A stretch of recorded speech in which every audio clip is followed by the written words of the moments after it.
நம்ம இந்தியாவுடைய மேப்பை பாத்தீங்கன்னா எண்ட் ஆஃப் இந்தியா அப்படின்னு சொல்லப்படக்கூடிய தனுஷ்கோடியோட முடியாம அப்படியே கண்டினியூ ஆகி ஸ்ரீலங்கா வரைக்கும் போகும். சோ இந்தியாவோட மேப்ல எப்பவுமே ஸ்ரீலங்கா அட்டாச் ஆகிதான் இருக்கும். அப்பனா ஸ்ரீலங்கா பார்ட் ஆஃப் இந்தியாவா இருந்துச்சா அப்படின்னு கேட்டீங்கன்னா கிடையாது. ஒருவேளை பாகிஸ்தான் மாதிரி இண்டிபெண்டன்ஸ்க்கு முன்னாடி வரைக்கும் இந்தியா கூட இருந்து அதுக்கப்புறம் பிரிஞ்சு போன ஒரு நாடா அப்படின்னு கேட்டீங்கன்னா அதுவும் கிடையாது. ஸ்ரீலங்கா அப்போல இருந்து இப்ப வரைக்குமே ஒரு தனி நாடா தான் இருந்துட்டு இருக்கு.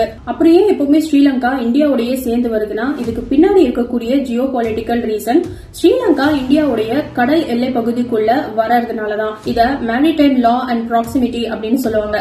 UNCLOS United Nations Convention on the Law of the Sea ocean சீக்கான இன்டர்நேஷனல் அக்ரிமெண்ட் படி தனுஷ்கோடியில இருந்து வெறும் 18 கிலோமீட்டர் டிஸ்டன்ஸ்ல தான் ஸ்ரீலங்கா இருக்கு அப்படின்றதுனால அது ஒரு தனி நாடா காட்டாம இந்தியா மேப்போட கனெக்ட் ஆகி தான் வரும். ஆனா என்னதான் ஸ்ரீலங்கா ஒரு தனி நாடா இருந்தாலும் இந்தியாவுக்கும் ஸ்ரீலங்காக்கும் நடுவுல ஒரு பெரிய ஹிஸ்டாரிக்கல் கனெக்ஷனே இருக்கு.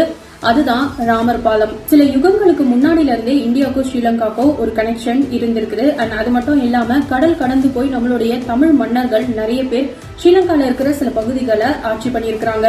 சரி, இப்போ இந்தியாவும் ஸ்ரீலங்காவும் ஒரு நல்ல உறவுல இருக்கிறாங்களா அப்படின்னு கேட்டீங்கன்னா ஒரு 50-50 சான்ஸ் அப்படின்னு தான் சொல்லணும். காலங்கள் போக போக இந்தியாவுக்கும் ஸ்ரீலங்காவுக்கும் நடுவுல நிறைய பிரச்சனைகள் வந்திருக்குது. அதுல ஒரு சில விஷயங்கள் குறிப்பா சொல்லணும்னா நம்மளுடைய தமிழ் மீனவர்கள் இலங்கை கடற்படையினால தாக்கப்படுறது, அது மட்டும் இல்லாம இலங்கைக்குள்ள இருக்கிற தமிழர்கள் எக்கச்சக்கமான பிரச்சனைகளை அங்க ஃபேஸ் பண்ணிட்டு இருக்காங்க.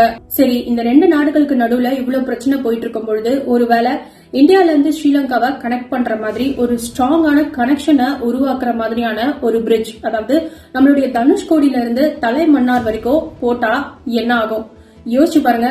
ராமேஸ்வரத்துல இருக்கிற பாம்பன் பாலம்ல ட்ரெயின்லயோ இல்ல பஸ்லயோ டிராவல் பண்ணும்பொழுது ரெண்டு சைட்லயும் கடல் காத்துக்கு நடுவுல டிராவல் பண்றது சொர்க்கமா இருக்கும். அதே மாதிரியான ஒரு பிரிட்ஜ், அதாவது ஒரு 30 கிலோமீட்டர் தூரத்துல தனுஷ்கோடியில இருந்து தலைமன்னார் வரைக்கும் ஒரு பிரிட்ஜை போட்டு அதுக்கு மேல டிராவல் பண்ணோம்னா எப்படி இருக்கும்? செமையா இருக்கும்ல. ஆனா இது பாசிபிள் தானா? இந்த மாதிரியான ஒரு இடத்துல ஒரு ஸ்ட்ராங்கான பிரிட்ஜை கட்டுறது சாத்தியமான ஒரு விஷயமா?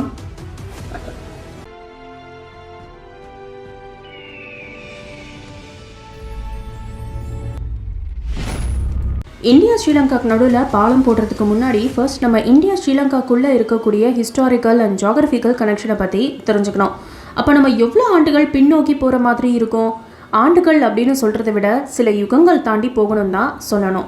எஸ், நீங்கள் யோசிக்கிறது கரெக்டு தான். இந்தியா ஸ்ரீலங்காவுடைய ஹிஸ்ட்ரியை பற்றி தெரிஞ்சுக்கணும் அப்படின்னா நம்ம ராமாயணம் நடந்த காலகட்டம் வரைக்கும் போகணும். ஆனால் நம்ம இங்கே ஃபுல் புராணம் பற்றிலாம் பார்க்க போகிறது இல்லை. இந்த பிரிட்ஜ் சம்மந்தப்பட்ட டீட்டெயில்ஸை பற்றி மட்டும் பார்ப்போம். நம்ம எல்லாருமே சின்ன வயசில் கேட்ட ஒரு கதை தான் இந்த ராமாயணம். அது மட்டுமா, நம்ம வளர வளர இதோட cartoon version, movie version, serial version சொல்லிட்டு எப்படிலாம் இந்த ராமாயணமுடைய ஸ்டோரி லைனை யூஸ் பண்ண முடியுமோ இப்போ வரைக்குமே யூஸ் பண்ணிட்டு தான் இருக்கிறாங்க. ஆனா இப்போ நம்ம பார்க்க போறது நம்ம சேனலுடைய வெர்ஷன். ராமர், லக்ஷ்மணர், சீதா தேவி இவங்க 3 பேரும் அயோத்தியால இருந்து 14 வருஷம் வனவாசத்துக்காக வந்தாங்க. இப்படி பீஸ்ஃபுல்லா வாழ்ந்துட்டு இருக்க இவங்க கிட்ட வம்பு பண்றதுக்காகவே ராவணனுடைய தங்கச்சியான சூர்பனகை வந்து மூக்கொடைஞ்சி போனா. தன்னுடைய தங்கச்சி பேச்சை கேட்ட ராவணன் அங்கிருந்து கிளம்பி வந்து சீதா தேவிய புஷ்பக விமானம் மூலியமா கடல் கடந்து லங்கைக்கு தூக்கிட்டு போயிட்டாரு.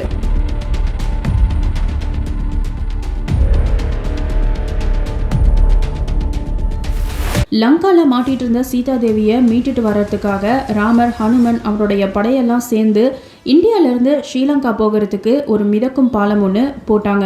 அந்த பாலம் மூலியமா ஸ்ரீலங்காவுக்கு போய் சண்டைலாம் நடந்து சீதா தேவியை மீட்டு கொண்டு வந்துட்டாரு ராமர். இதுதான் ராமாயணமுடைய ஷார்ட்டான ஒரு ஸ்டோரி லைன். இப்போ வரைக்குமே நீங்கள் ராமேஸ்வரம் போனீங்கன்னா இந்த மிதக்கும் கற்களை பார்க்க முடியும். ஆனால் என்னதான் இது புராண கதை அப்படின்னு சொல்லிட்டு நம்ம சொன்னாலும் இது உண்மையாலுமே ராமரால் கட்டப்பட்ட பாலம் தானா, அதாவது மனுஷங்களால் கட்டப்பட்ட பாலமா இல்லை நேச்சுரலாக உருவானதா அப்படிங்கிற டிபேட் இப்போ வரைக்கும் போயிட்டு தான் இருக்கு. 2007 ASI archaeological survey of India ஒரு சர்வே ஒன்று மேற்கொள்றாங்க.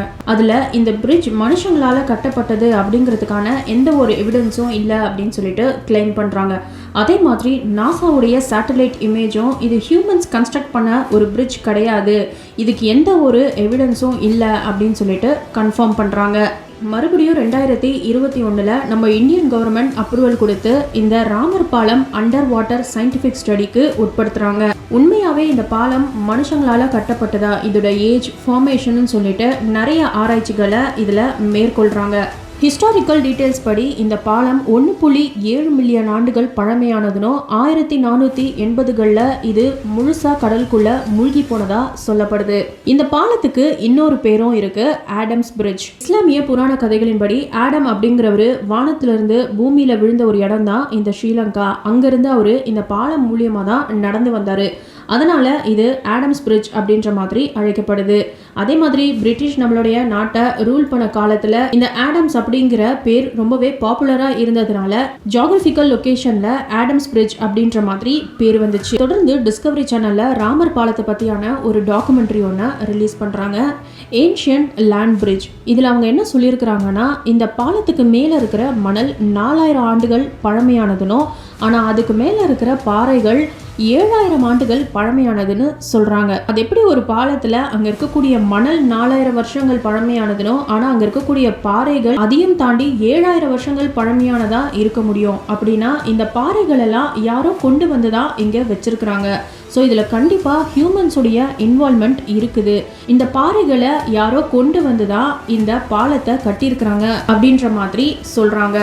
டிஸ்கவரி சேனலில் இந்த வீடியோ ரிலீஸ் ஆனதுக்கப்புறம் இஸ்ரோ, நாசா, இஸ்ரோவுடைய geological survey, national institute of oceanography, geological survey of India, historical archaeological investigation, satellite image டெஸ்டிங்னு சொல்லிட்டு எவ்வளோ நுணுக்கமான ஆராய்ச்சிகளெல்லாம் மேற்கொள்ள முடியுமோ எல்லாத்தையுமே அவங்க மேற்கொண்டிருக்கிறாங்க.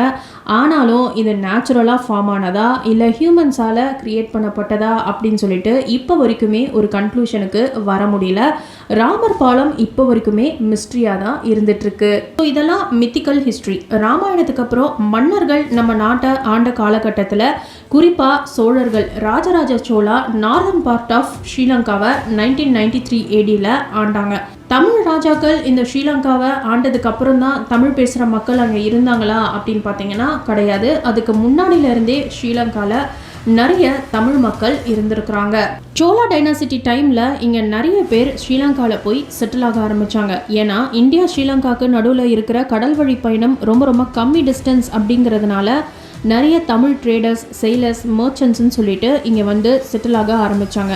நம்ம தமிழ் மன்னர்கள் ஆண்ட காலகட்டத்தில் அங்கே பெரிய பெரிய கோவில்கள், கட்டிடங்கள், டூரிசமை எக்ஸ்பேண்ட் பண்ணுறதுன்னு சொல்லிட்டு ஸ்ரீலங்காவில் இருக்கிற மெஜாரிட்டி ஆஃப் தி ரீஜனை கண்ட்ரோலில் வச்சுருந்தாங்க. அண்ட் இப்போ வரைக்குமே ஸ்ரீலங்கா, சவுத் இந்தியா, அதுவும் எஸ்பெஷலி தமிழ் டச் இப்போ வரைக்குமே ஸ்ரீலங்காவில் இருந்துகிட்டே தான் இருக்குது. ஆனால் நம்மளுடைய தமிழ் மன்னர்கள் அவங்கள ஆள்றத ஸ்ரீலங்கா பெருசாக விரும்பலை. மன்னராட்சி முடிஞ்சதுக்கப்புறம் பிரிட்டிஷ் கண்ட்ரோல் கீழே இந்தியாவும் ஸ்ரீலங்காவும் வந்துச்சு. அப்போது ஸ்ரீலங்காவில் இருந்த தமிழர்களுக்கு தான் பிரிட்டிஷ் கவர்மெண்ட் பயங்கரமாக சப்போர்ட் கொடுத்தாங்க.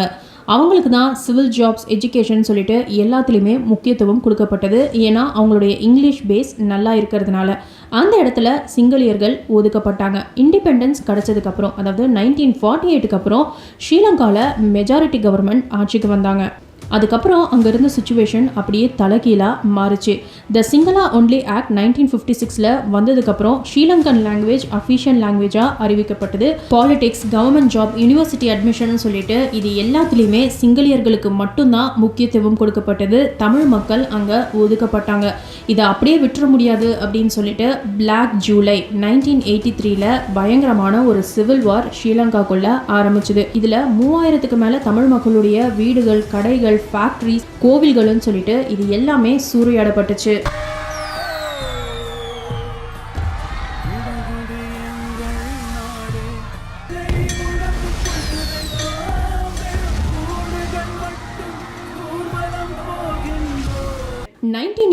இருந்து 2009 வரைக்கும் LTTE liberation tigers of Tamil Eelam அப்படிங்கிற இந்த வார் ரொம்பவே ப்ரூட்டலாக நடந்துட்டு இருந்ததுன்னு தான் சொல்லணும். கிட்டத்தட்ட 26 வருஷங்களாக நடந்துட்டு இருந்த இந்த வார்னால 1 லட்சத்துக்கும் மேலே மக்கள் இங்கே கொல்லப்பட்டாங்க. குறிப்பாக தமிழர்கள் இருந்த அந்த இடத்துல ஸ்ரீலங்கன் மிலிட்ரி பாம்பிங், ஷெல்லிங் பயங்கரமாக அவங்களுடைய அட்டாக்கை மேற்கொண்டாங்க.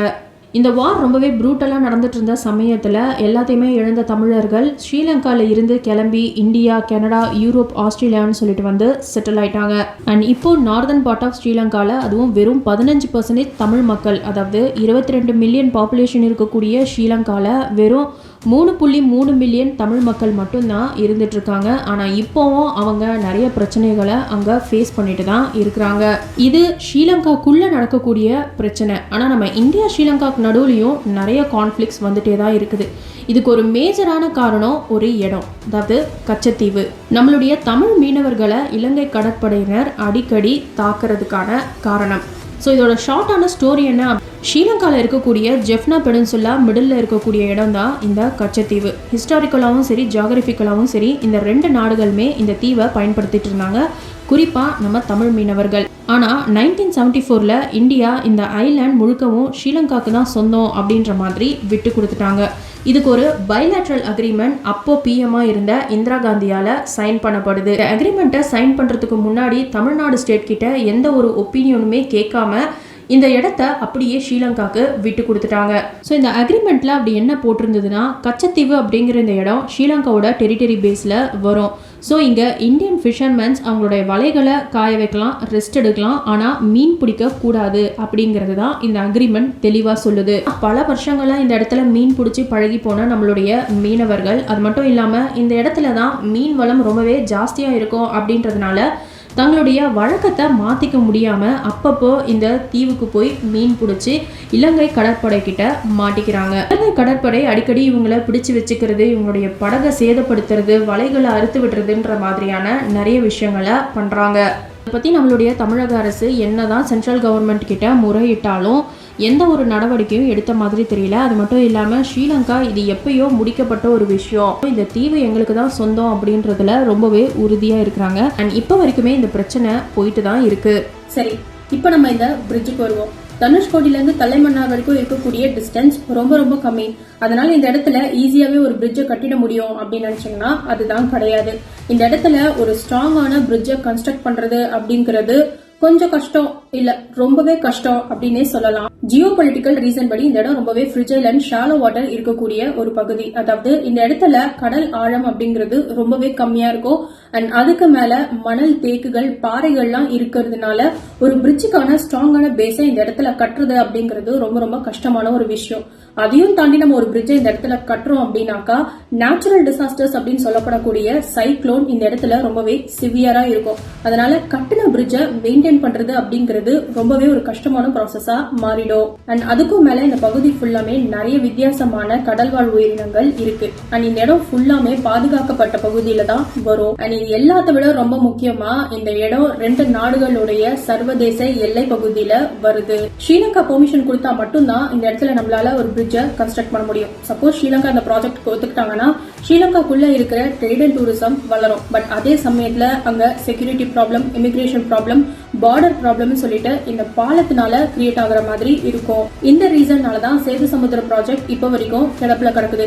ஒரு பக்கம் ரிலீஜியஸ் ப்ரொடெஸ்ட், இன்னொரு பக்கம் என்விரான்மெண்டல் அப்போசிஷன் சொல்லிட்டு எந்த ஆக்ஷனுமே எடுக்க முடியாம இந்த ப்ராஜெக்ட் இன்னும் ஹோல்டுல இருக்கு. சோ டெக்னிக்கலி இந்த இடத்துல நம்ம ஒரு பிரிட்ஜ் கன்ஸ்ட்ரக்ட் பண்ணதுக்கு அப்புறம் இங்க என்னென்ன மாதிரியான பிரச்சனைகள்லாம் வரும்னா, ஃபர்ஸ்ட் இந்த பிரிட்ஜ் எவ்வளவு நாளைக்கு ஸ்ட்ராங்கா இருக்கும் அப்படிங்கறத சொல்ல முடியாது. ரெண்டாவது இங்க இருக்கக்கூடிய மணல் பரப்புனாலையும் ஷாலோ வாட்டர்னாலையும் எந்த அளவுக்கு இந்த பிரிட்ஜை மெயின்டைன் பண்ண முடியும் அப்படிங்கறது தெரியாது. மூணாவது இந்த பகுதியில இருக்கக்கூடிய என்விரான்மெண்ட் பெருசா பாதிக்கப்படும். ரிலீஜியஸ் பிலீஃப், பொலிட்டிக்கல் ப்ராப்ளம் சொல்லிட்டு இந்த இடத்துல பிரச்சனை இருந்துகிட்டே தான் இருக்கும். அப்ப இதுக்கு வேற சொல்யூஷனே கிடையாதா அப்படின்னு கேட்டீங்கன்னா, நம்மளுடைய புராண கதைகளின்படி ராமர் தான் ஃபர்ஸ்ட் அண்ட் லாஸ்ட் பர்சன் இந்தியால இருந்து ஸ்ரீலங்கா வரைக்கும் பாலம் போட்டு போனவர். அந்த பெருமையை இந்த இடம் இப்ப வரைக்கும் தக்க வச்சுக்கிட்டு இருக்கு. அண்ட் அதுவே கண்டினியூ ஆகட்டும். இந்த இடத்துல நம்ம பாலம் போடாம இருக்கிறதே நல்லது. சோ இதை பத்தி நீங்க என்ன நினைக்கிறீங்க அப்படிங்கறத மறக்காம என்னுடைய கமெண்ட் பாக்ஸ்ல சொல்லுங்க. அண்ட் இந்த மாதிரியான நிறைய இன்ட்ரெஸ்டிங்கான டாபிக்ஸ்க்கு மறக்காம என் சேனல் சப்ஸ்கிரைப் பண்ணிக்கோங்க. நெக்ஸ்ட் வீடியோல சந்திக்கலாம். நன்றி.